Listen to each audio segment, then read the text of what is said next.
Hi, guys. So today I'm going to be talking to you about the use of repetition and rhyme scheme and stanzas and the idea of free verse. Okay? I'm going to use the example of Annabel Lee by Edgar Allan Poe. Many of you have probably read this poem before in other English classes. If not, that's okay. The first thing we want to do is identify how many stanzas this poem has. I will tell you that a stanza in a poem is much like a paragraph in a paper. It's a separated group of lines. So you can see here we've got one stanza, two, three, four, five, six. Six stanzas. So on the worksheet that you're working on today, if I were doing this worksheet, I would put there are six stanzas in this poem. Okay? I'll make it pink just so it stands out. All right? Next, we're going to do the rhyme scheme of this poem. Maybe you've done rhyme scheme before, maybe not. But it is a way of telling the reader or your audience what words in the poem actually rhyme. You do this stanza by stanza, and you use the alphabet to help explain the rhyme scheme. So let's look at stanza 1. It was many and many a year ago, in a kingdom by the sea, that a maiden there lived, whom you may know by the name of Annabel Lee. And this maiden she lived with no other thought than to love and be loved by me. Okay? So what we're going to do is we're going to choose a different color, a font so it sticks out. Beside the word ago, we're going to put the letter A.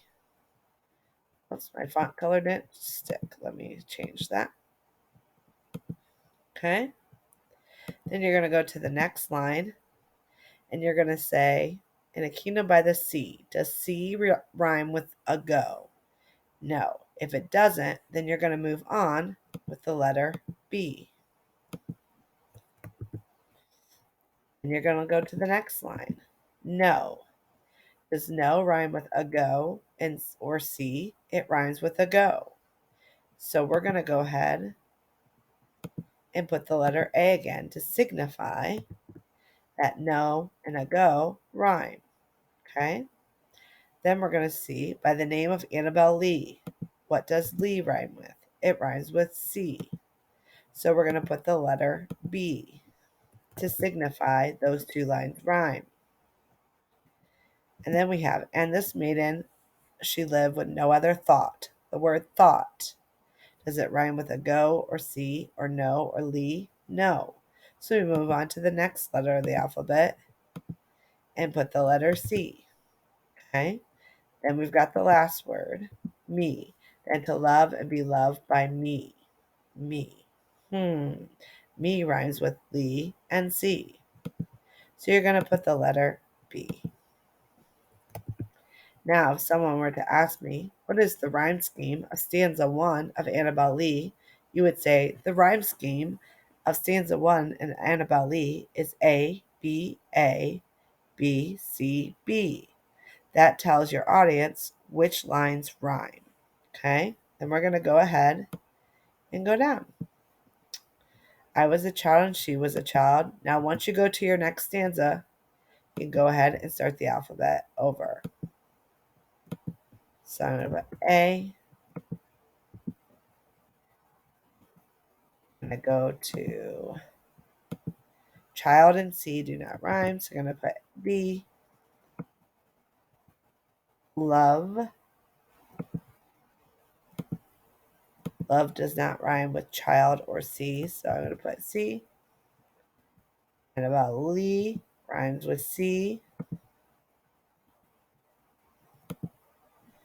I'm going to put B. Heaven. Heaven does not rhyme with child, C, or love, or Lee. So I put D.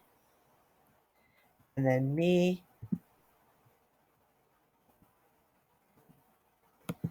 Me rhymes with C and Lee. So I put B. Okay? So someone to say, what is the rhyme scheme of stanza 2, I would say the rhyme scheme is A, B, C, B, D, B. Okay? Then I'm going to move on to the next one.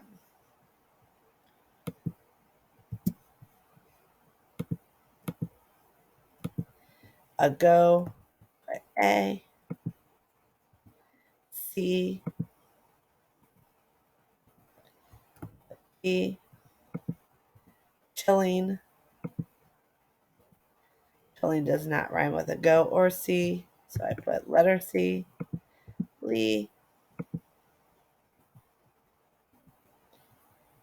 E, came does not rhyme with either Lee, chilling, C, or a go. So I'm going to put the letter D. Me rhymes with C and Lee. Sepulcher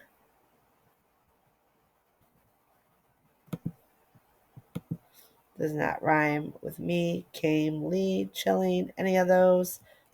E. And we got C one more time. We know that rhymes. These words. So the rhyme scheme for the next stanza is A, B, C, B, D, B, E, B. Okay? And then I'm going to continue going through each of these stanzas. Now, some of the poems that I've given you are a little shorter, so you won't have to do nearly as many. Now I'm going to go ahead and go back to my worksheet. And it says, what is the rhyme scheme of one of the stanzas in the poem? I won't make you do the whole thing, just do one of the stanzas. So what I'll say is the rhyme scheme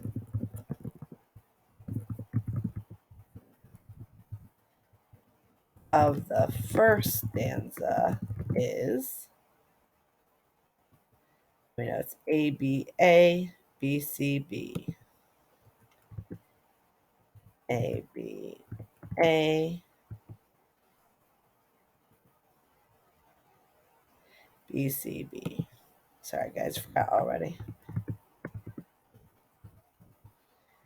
All right, and write that down.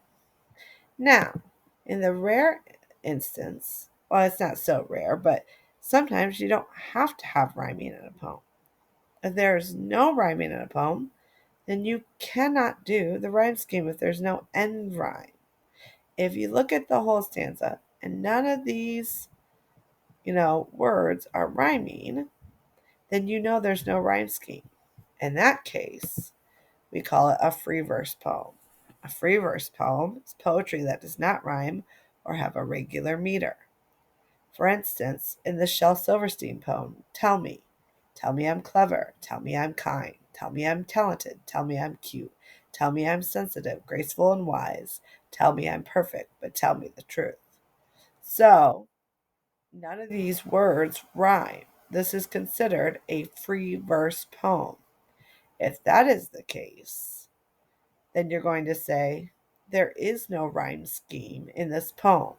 It is considered free verse, and that's all you'll need to put. Okay?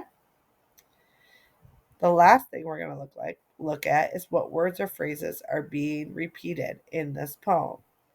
So, an author will repeat a phrase for emphasis or for you as the reader to pay special attention to. Okay? So we know that he repeats the words Annabel Lee, whom we can assume this whole entire poem's about, over and over again.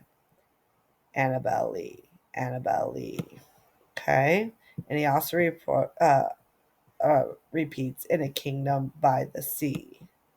Annabel Lee, In the Kingdom by the Sea. Okay? Says that multiple times. So you can say, in this poem, whoops, the phrases, and you can put it in italics to emphasize it's from the poem.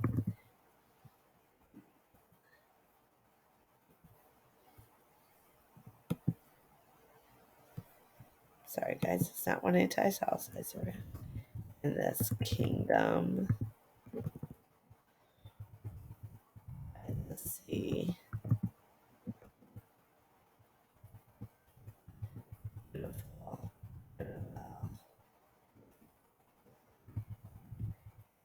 Okay, if there's other lines, then you can also state those as well. You can just say are repeated multiple times. Okay.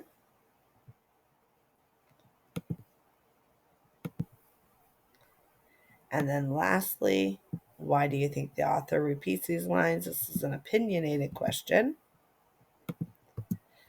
but I believe author repeats these lines to emphasize where he is spending all of his time and who he is devoting his life / sorrow to. Okay.